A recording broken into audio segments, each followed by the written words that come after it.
My name is Elizabeth Morgan, and I need to tell you about the moment my entire world came crashing down around me. I was 42 years old, living what I thought was my dream life in a beautiful colonial home in Connecticut with my husband David, who worked as an investment advisor in one of those gleaming glass towers in Manhattan.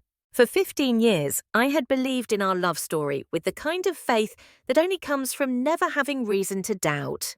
David had this way of making me feel like I was the only woman in the world when he looked at me, with those deep brown eyes that crinkled at the corners when he smiled. Every morning, without fail, he would bring me coffee in bed, exactly the way I liked it, with just a splash of cream and half a teaspoon of sugar. And he would sit on the edge of our bed while I took those first precious sips, asking me about my plans for the day and really listening to my answers. I was a successful businesswoman in my own right, having built a thriving consulting firm from the ground up over the past 2 decades. My company specialized in helping other businesses streamline their operations, and through years of hard work, smart investments, and a little bit of luck, I had accumulated a personal net worth of around $450 million.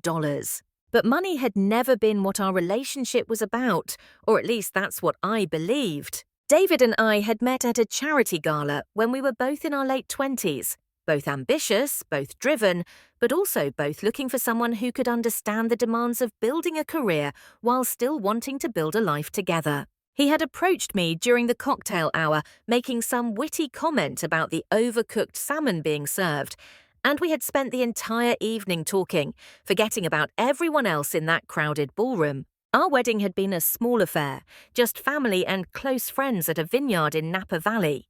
I remember standing there in my simple silk dress, looking at David as he said his vows, thinking that I had found my person, my partner, my forever. We had built our life together piece by piece, buying our first tiny apartment in Brooklyn, then upgrading to a larger place when my business started taking off, and finally settling into our dream home in Connecticut 5 years ago. We had talked about children, but decided to wait, always thinking there would be time later, always believing we had all the time in the world. David supported my career ambitions without question, or so I thought, celebrating my victories as if they were his own, consoling me through my failures with gentle words and strong arms around me. But that night, that terrible night when everything changed, it was a Thursday in late October. The leaves outside were at their peak autumn colours, and I had spent the day in back-to-back meetings, finally getting home around 9 in the evening. David had texted that he would be working late, which wasn't unusual, so I had eaten a light dinner alone, taken a long hot bath, and gone to bed with a book. I must have dozed off because I woke suddenly to find the bed empty beside me.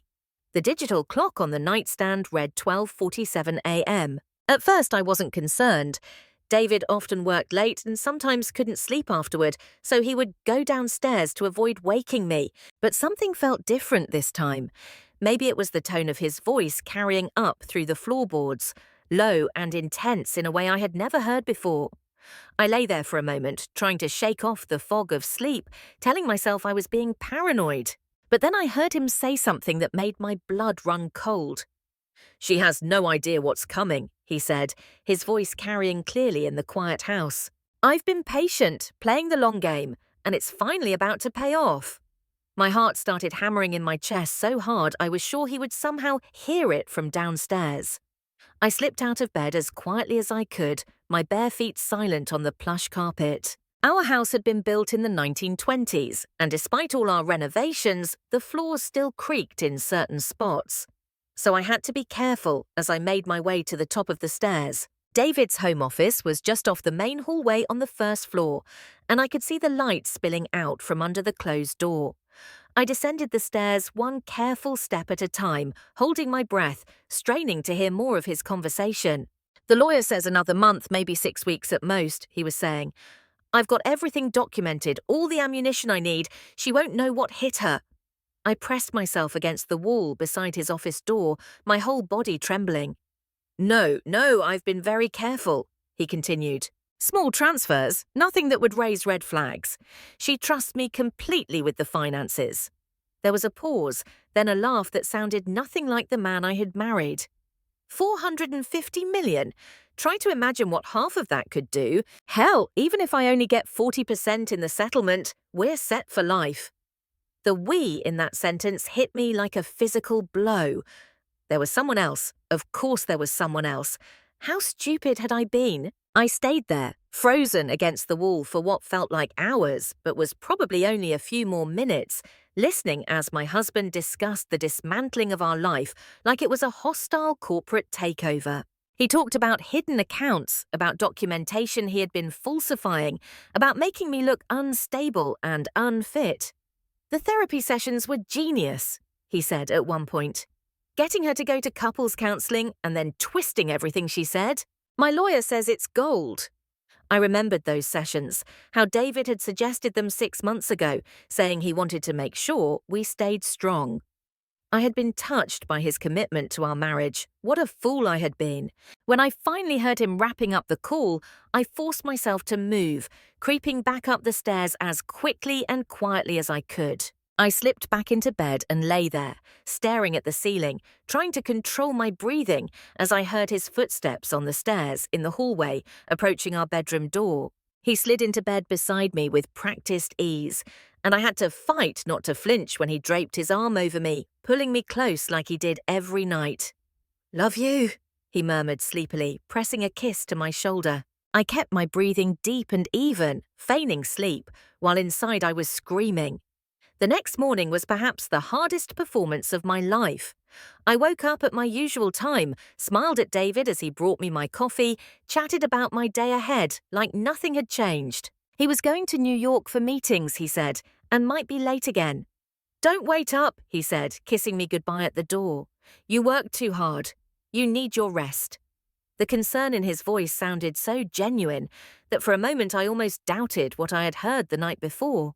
But then I saw something flicker in his eyes, just for a second, and I knew it had all been real. As soon as his car disappeared down our tree-lined drive, I called my assistant and told her to cancel all my meetings for the day. Then I sat at my kitchen table, staring at my phone, trying to figure out what to do next. My first instinct was to call my sister Sarah, but I stopped myself. What would I say? That I had overheard my husband planning to divorce me and take half my money. It sounded like something out of a bad movie. Instead, I did something I had never done before in 15 years of marriage. I logged into our joint bank accounts. David had always handled our day-to-day finances, and I had been grateful for it, too busy with my company to worry about paying bills or managing investments. I had my own business accounts, of course, but our personal finances had been his domain. What I saw made me physically ill. Over the past 6 months, there had been dozens of transfers, small amounts but consistent, moving money out of our joint accounts.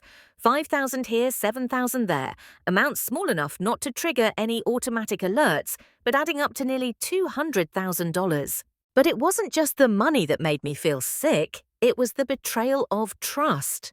Every single transfer had been made on days when I was traveling for business, when I was distracted and unavailable. He had been planning this for months, maybe longer, and I had been blissfully unaware, talking about vacation plans and retirement dreams while he was systematically preparing to destroy me. I spent the rest of that morning going through everything I could access, taking screenshots, documenting what I found. My hands shook as I worked, and I had to stop several times to cry great heaving sobs that came from somewhere deep inside me.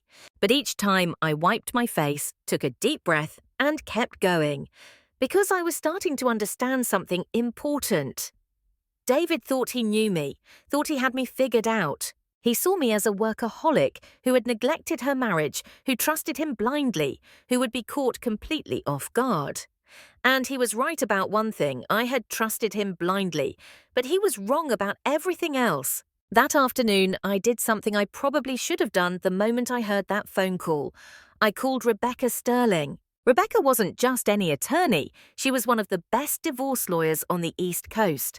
And more importantly, she was someone I had known since we were both struggling young professionals trying to make it in a male-dominated world. We had lost touch over the years, busy with our respective careers, but I knew she would remember me. When her assistant put me through, Rebecca's voice was warm but immediately concerned. Elizabeth, it's been too long. What's going on? I took a deep breath. I need your help, Rebecca. My husband is planning to divorce me, and he's been moving money, a lot of money. There was a pause, then Rebecca's voice changed, becoming the sharp professional tone I remembered from when we used to prep for presentations together. How much are we talking about? I told her about my net worth, about what I had discovered that morning, about the phone call I had overheard. She listened without interrupting, occasionally making small sounds that let me know she was taking it all in. When I finished, she was quiet for a moment. Then she said, "Can you come to my office right now? And Elizabeth, don't say anything to him, not a word. Let him think everything is normal." I assured her I would, and within an hour I was sitting in her corner office in Stamford, watching the autumn sun slant through the windows as she laid out my options. "The first thing we need to do," Rebecca said, her fingers steepled in front of her, "is protect your assets, every penny.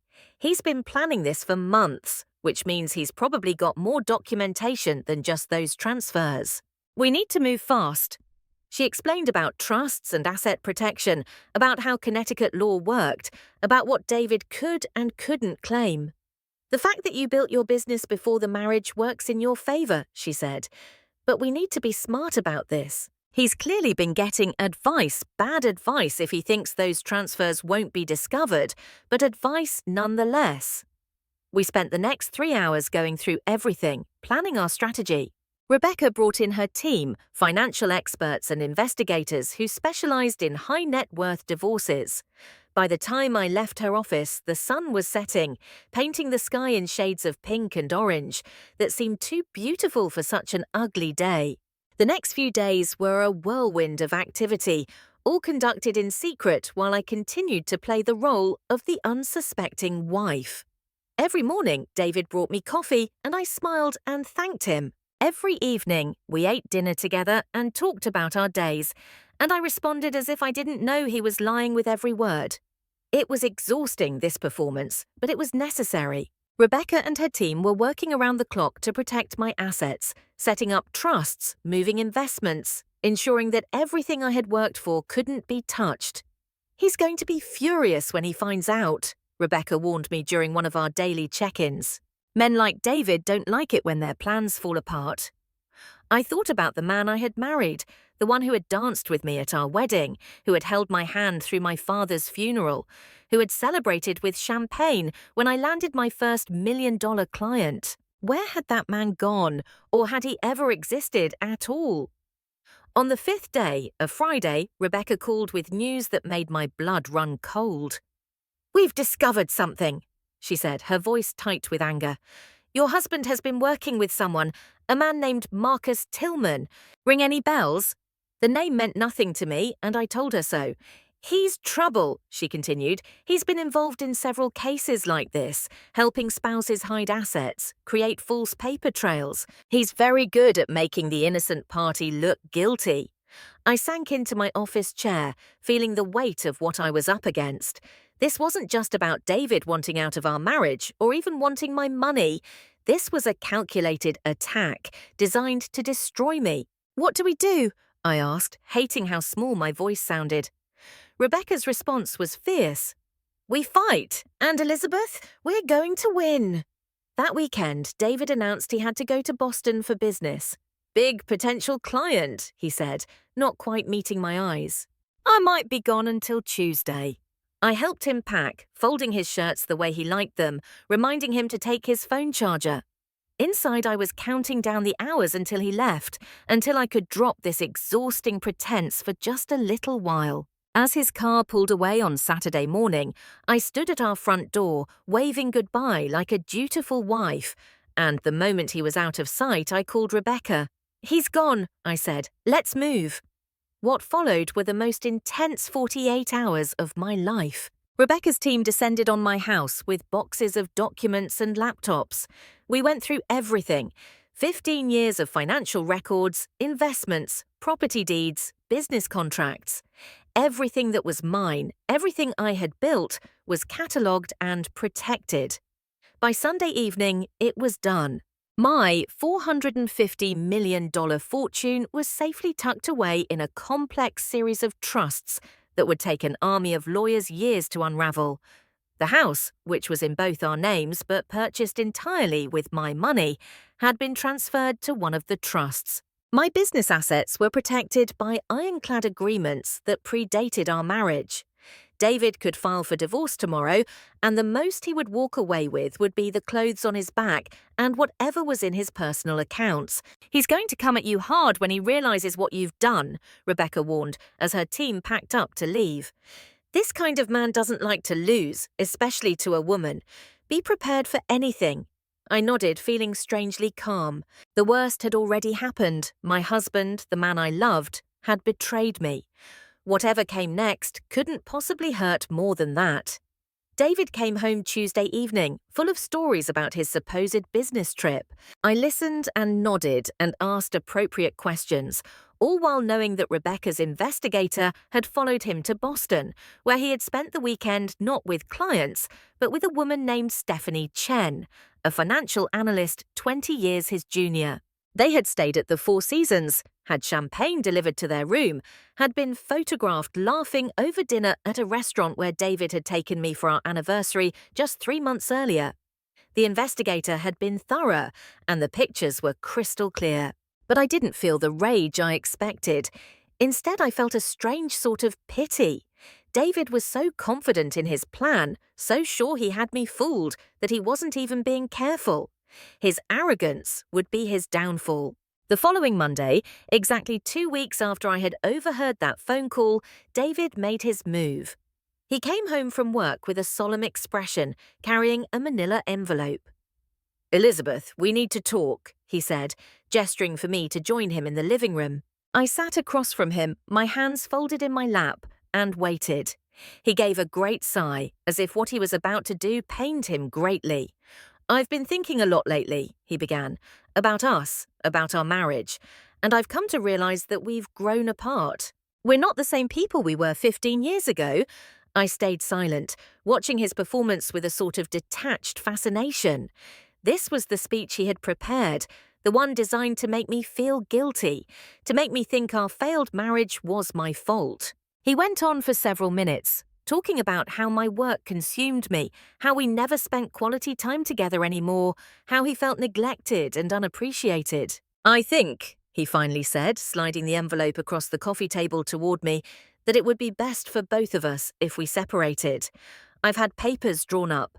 It's all very fair, very straightforward. We'll split everything down the middle, and we can both move on with our lives." I picked up the envelope but didn't open it. "I see," I said quietly. His eyes narrowed slightly, perhaps surprised by my calm response. "I know this is a shock," he said, leaning forward with false concern. "Take some time to process, look over the papers. We can talk more tomorrow." I stood up, still holding the envelope. "Actually, David, I don't think we need to wait until tomorrow." His face went very still. "What do you mean?" I set the envelope down on the coffee table, unopened. "I mean that I know about Stephanie. I know about the money you've been moving. I know about Marcus Tillman and whatever scheme you've been cooking up to make me look like I've been embezzling or hiding assets or whatever story you fabricated." The colour drained from his face so quickly I thought he might faint. "I don't know what you're talking about," he said, but his voice cracked on the words. "Really?" I pulled out my phone, scrolled to one of the photos from Boston, and showed it to him. "This doesn't ring any bells. How about this?" I switched to a screenshot of one of his bank transfers. Or this. A photo of him entering Marcus Tillman's office building, taken by Rebecca's investigator just 3 days ago. David stood abruptly, his face flushing red. "You've been spying on me?" The outrage in his voice might have been funny if it hadn't been so pathetic. "That's your response?" I asked. "You've been planning to destroy me for months, and you're upset that I found out?" He started to pace, running his hands through his hair. "You don't understand," he said. "It's not what you think." "I never wanted to hurt you." I laughed, a bitter sound that surprised us both. "No, you just wanted to steal half of everything I've worked for. That's so much better." His pacing stopped, and he turned to face me, his expression shifting from panicked to calculating. "You can't prove anything," he said. "Those transfers were for investments, for our future. And Stephanie, that's nothing, a business relationship." I shook my head, almost pitying him. "David, I have everything. Every transfer, every meeting, every hotel receipt. More importantly, I have the phone call. Did you know that Connecticut is a one-party consent state for recording? My home security system captured your entire conversation. That night." It was a lie. I hadn't recorded anything, but he didn't know that. The look of panic that crossed his face was almost worth the past 2 weeks of agony. "You recorded me in my own home." I stepped closer to him, drawing strength from the fear in his eyes. "My home, actually. See, that's something else you should know. While you were in Boston with your girlfriend, I was busy protecting what's mine. Every penny, every investment, every property, it's all in trust now, legally protected.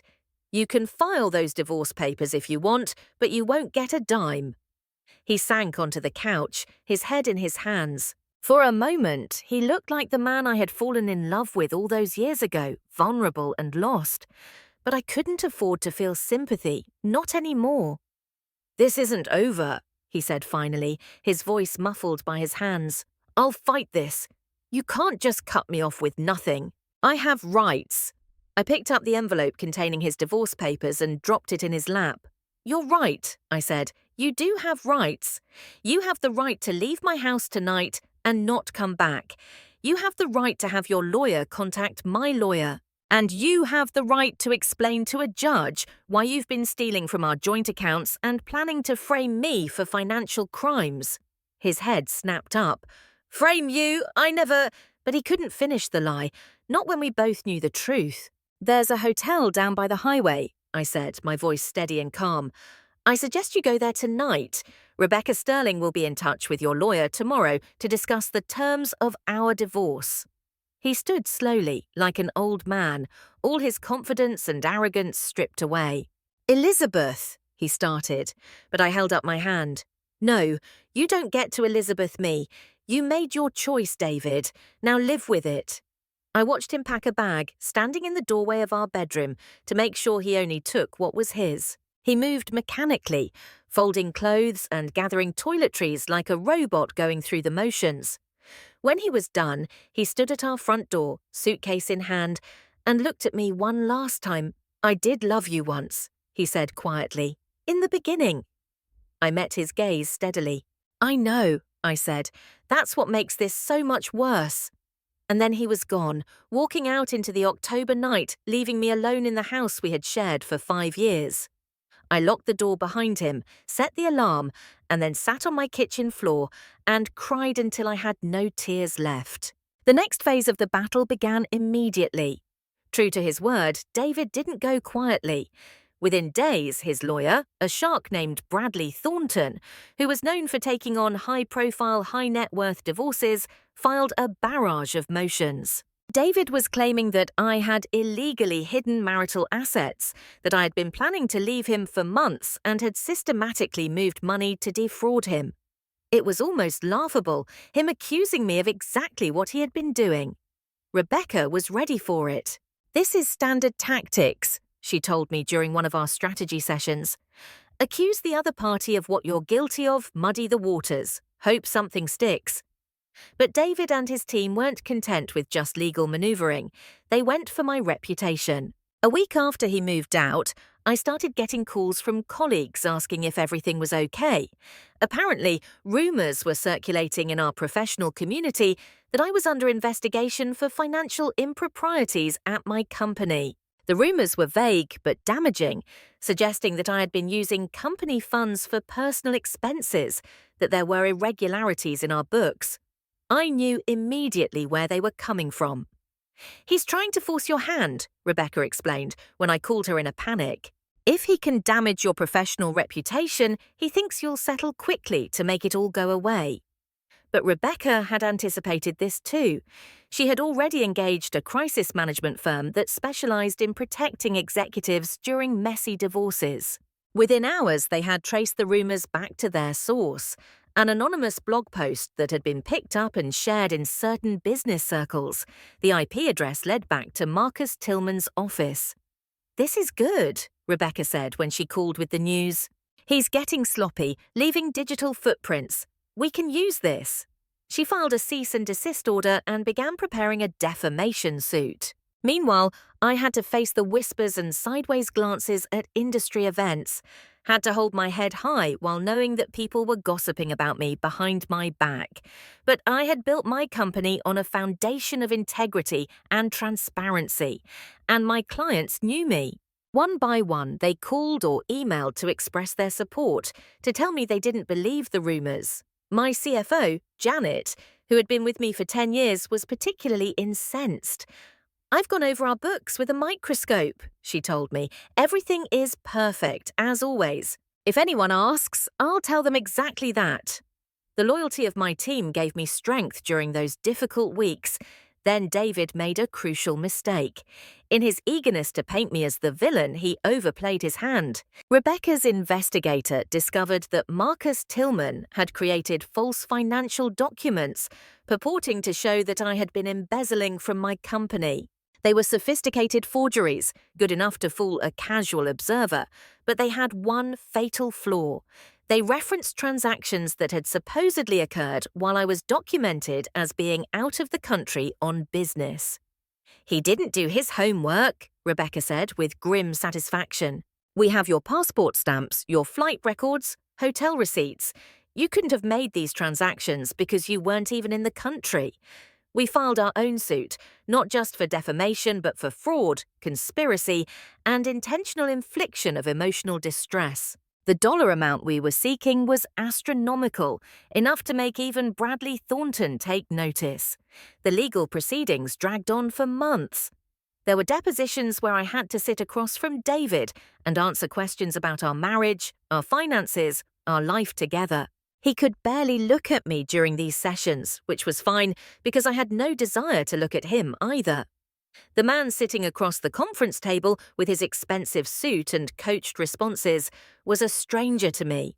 Rebecca systematically dismantled their case piece by piece. She produced evidence of David's affair with Stephanie, showed the pattern of his financial transfers, exposed his relationship with Marcus Tillman. She brought in forensic accountants who traced every penny and showed that not only had I not hidden assets, but that David had been stealing from our joint accounts for over a year. The turning point came when Marcus Tillman, facing his own legal troubles, decided to cooperate with authorities. Apparently, this wasn't his first rodeo, and the FBI had been building a case against him for years. Faced with serious jail time, he flipped on David, admitting to creating the false documents and revealing the full extent of their plan. According to Tillman, David had been planning this for over 2 years, long before I had any idea our marriage was in trouble. He had been slowly documenting supposed evidence of my neglect and emotional absence, twisting normal business trips and long work hours into abandonment. He had been recording our conversations, hoping to catch me saying something that could be used against me. The therapy sessions had been his idea not to save our marriage, but to create a paper trail of our problems he had largely invented or exacerbated. Learning the full extent of his deception was like being betrayed all over again. This wasn't a man who had fallen out of love and handled it badly. This was a man who had seen me as a mark, a target, a means to an end. Rebecca had to physically restrain me from confronting him when we got Tillman's full statement. "Let the system handle him," she said. "Trust me, it will be so much worse than anything you could do." She was right. With Tillman's cooperation and the mountain of evidence we had assembled, David's case completely fell apart. Bradley Thornton, seeing the writing on the wall, tried to negotiate a settlement, but Rebecca wasn't interested in negotiating.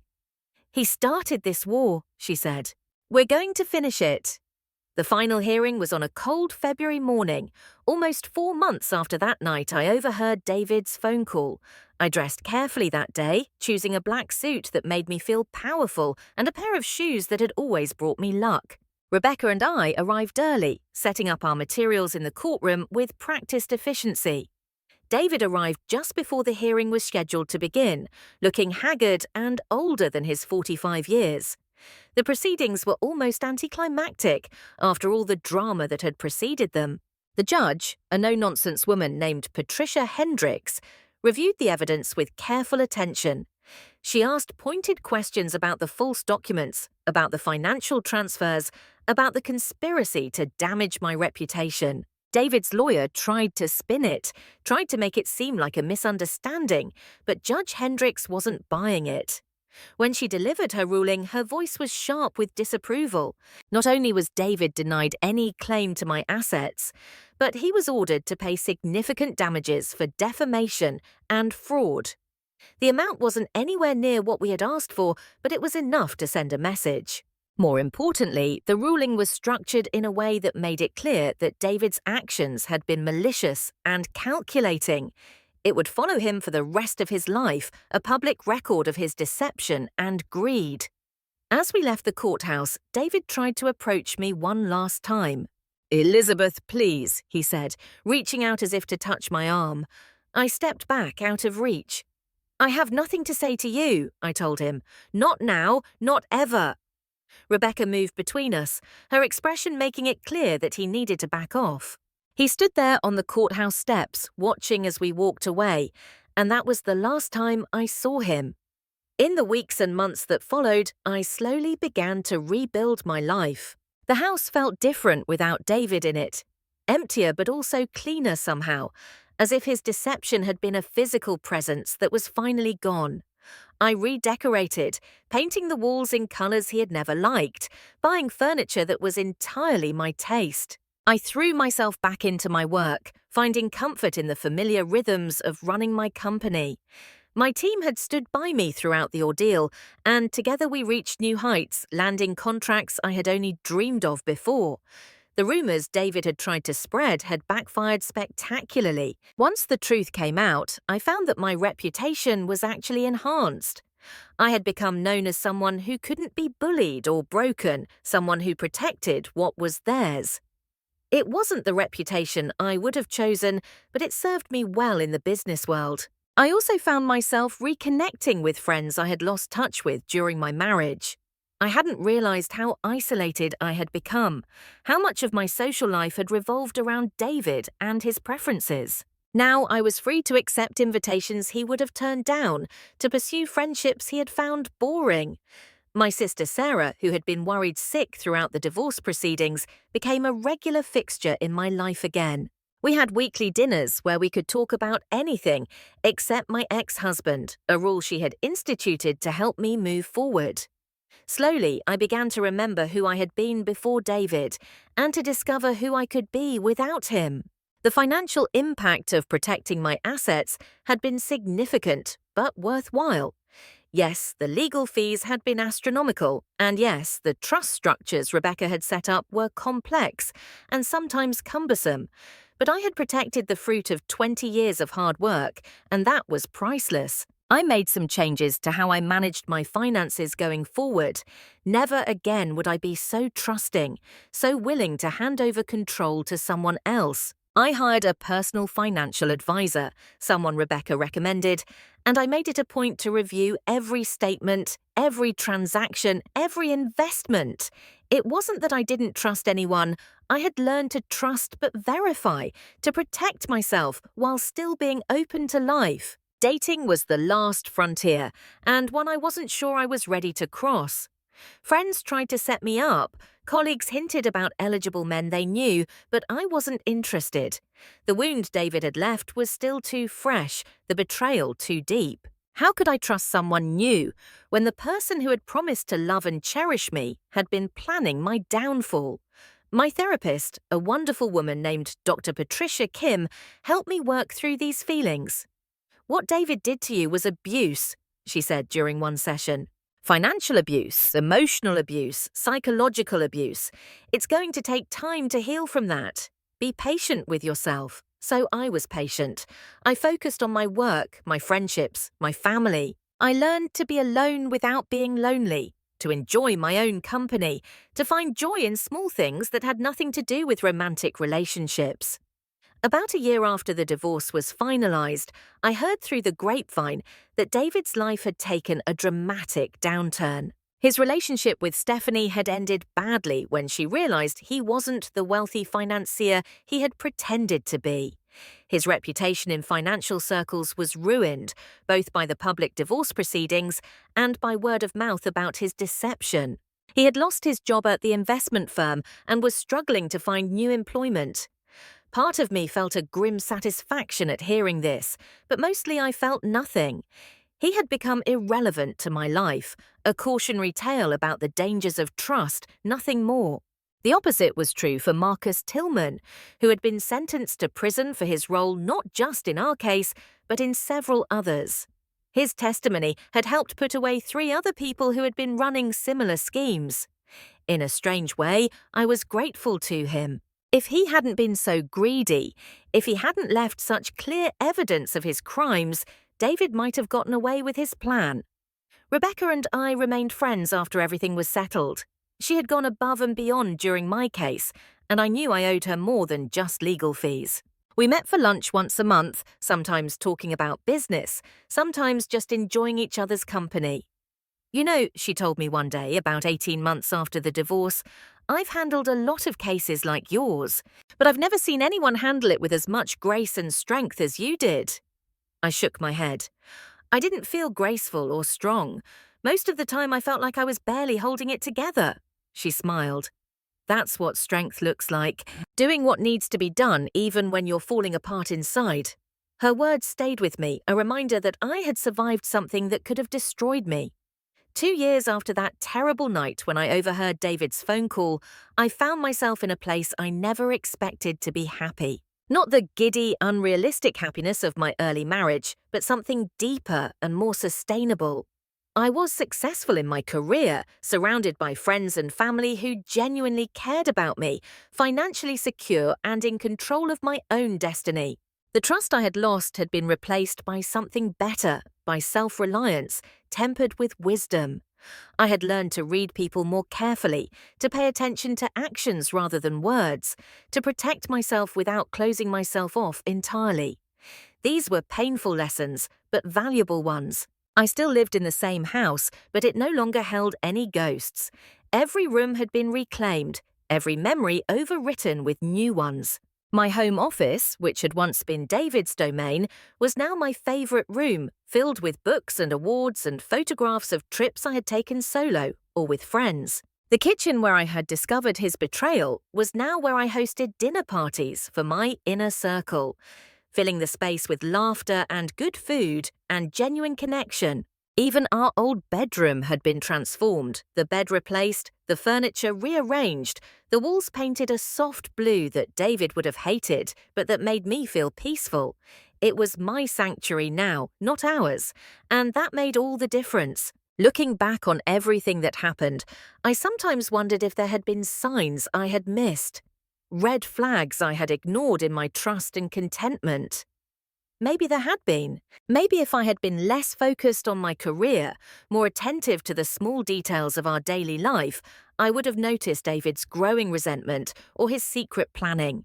But I had come to realize that this kind of thinking was both useless and harmful. The only person responsible for David's actions was David. I had been a good wife, supportive and loving and trusting. The fact that he had taken advantage of that trust said everything about him and nothing about me. This was a lesson I tried to share with other women who reached out to me after hearing my story, women who were facing their own betrayals and wondering what they had done wrong.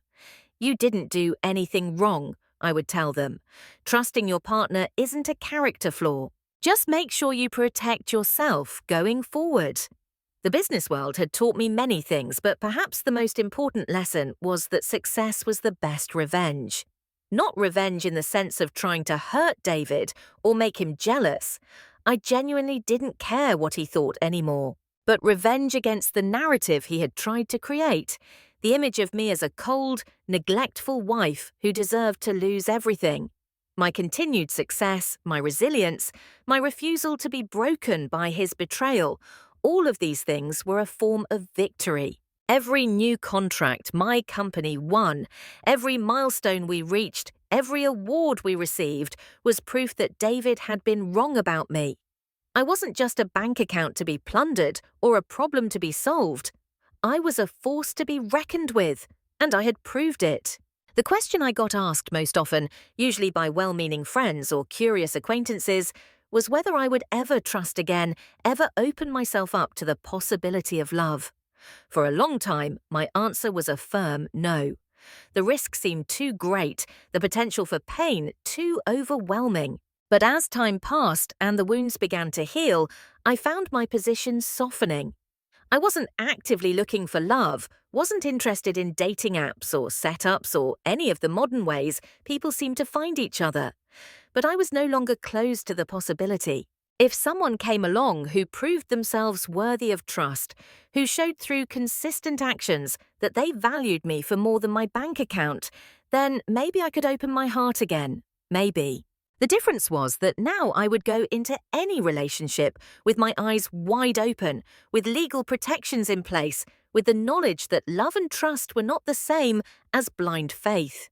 I had also learned the importance of female friendship during this journey. The women who had stood by me, Rebecca with her fierce legal protection, Janet with her professional loyalty, Sarah with her sisterly devotion, Dr. Kim with her therapeutic guidance, these relationships had sustained me in ways I hadn't expected. There was something powerful about women supporting women, about the network of strength we could create when we stood together. I made it a point to pay that forward, mentoring young women in business, supporting female entrepreneurs, creating opportunities for others to succeed.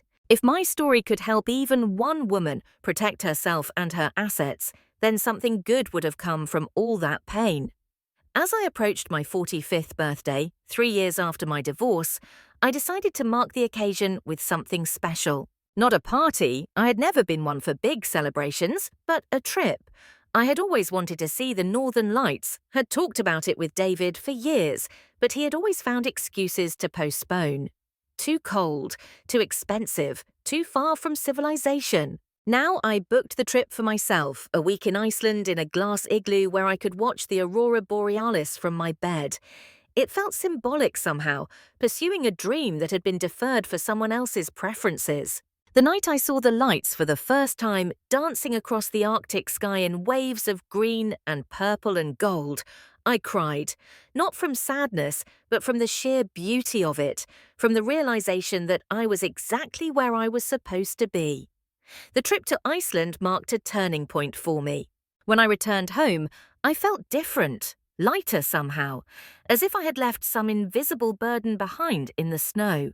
I threw myself into new projects with renewed energy, expanding my company into international markets, taking on challenges that would have seemed impossible during my marriage when I was always holding back, always considering how my success might affect David's ego. Now, there were no limits except the ones I placed on myself, and I was done with limits. We opened offices in London and Singapore, hired brilliant people from around the world, created something bigger and better than I had ever imagined possible. The financial press started calling me a force of nature, and while the description made me laugh, I didn't disagree.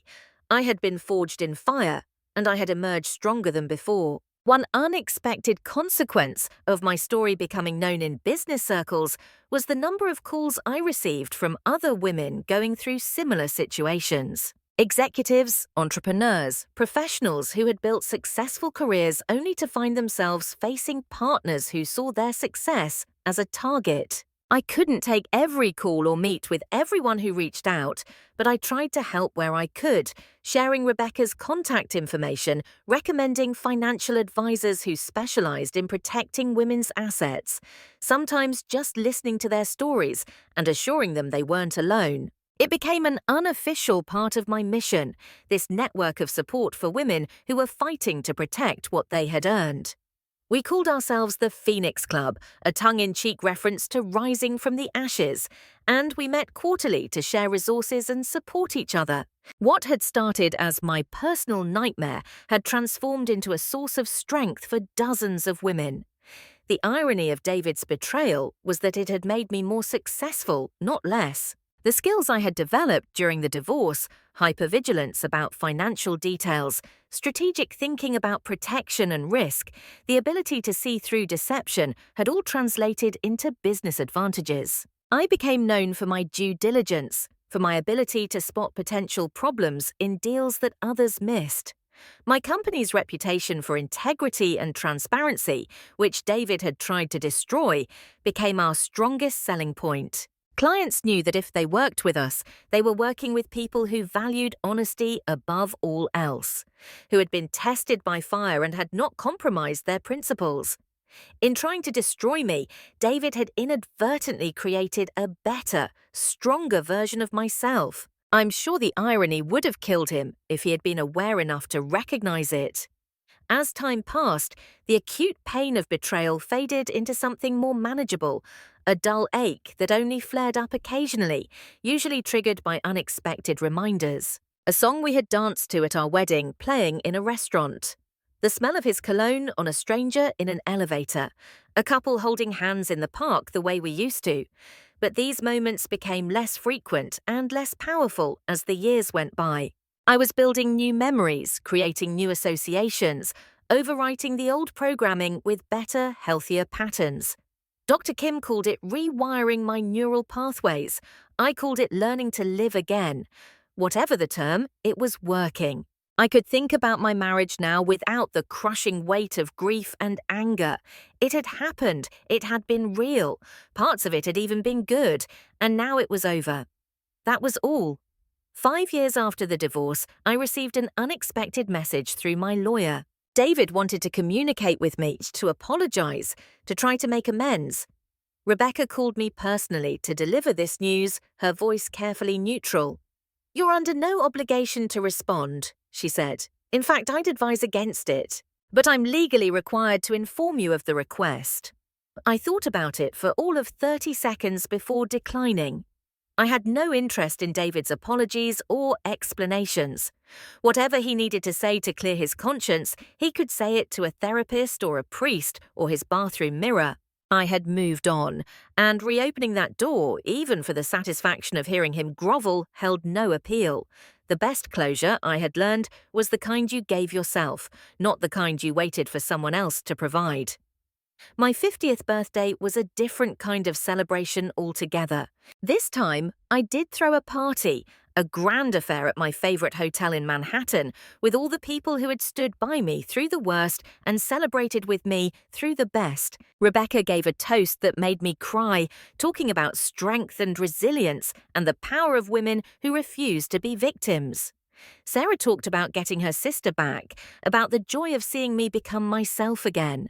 Janet announced that our company had just been valued at over $2 billion, an achievement that would have seemed impossible when I was starting out in my 20s, with nothing but ambition and a business plan. As I looked around the room at all these faces, all these people who genuinely cared about me, I felt rich in ways that had nothing to do with money. The truth about surviving betrayal, I had learned, was that it changed you in fundamental ways. You could never go back to the person you were before, never regain that innocent trust, that naive belief that love conquered all. But what you could do was build something new from the wreckage, something perhaps not as pretty or perfect as what you had before, but stronger, more resilient, more authentically yours. I had built a life that was entirely my own, shaped by my choices, protected by my vigilance, enriched by my experiences. It wasn't the life I had planned when I stood at that altar in Napa Valley all those years ago, but it was a good life, a meaningful life, a life worth protecting. Sometimes young women would ask me if I regretted marrying David, if I wished I could go back and warn my younger self to run in the opposite direction when he approached me at that charity gala. The answer was always no. Not because the marriage had been worth the pain, but because without it, I wouldn't have become who I was now. I wouldn't have learned my own strength, wouldn't have discovered the depths of my resilience, wouldn't have forged the connections that now sustained me. The price had been high, terribly high, but the education had been priceless. I had learned that I could survive anything, that I could protect myself, that I could build and rebuild as many times as necessary. These were lessons that no business school could teach, that no amount of success could provide. They had to be earned through experience, and I had earned them. As I moved into this new decade of my life, I found myself thinking less about the past and more about the future. There was still so much I wanted to do, so many places I wanted to see, so many goals I wanted to achieve. The company was planning an IPO, a move that would cement our place among the major players in our industry. I was considering writing a book, not about the divorce, but about building a business from scratch, about the challenges and rewards of being a female entrepreneur in a male-dominated world. I had been invited to speak at conferences around the world, to share my expertise, and inspire the next generation of business leaders.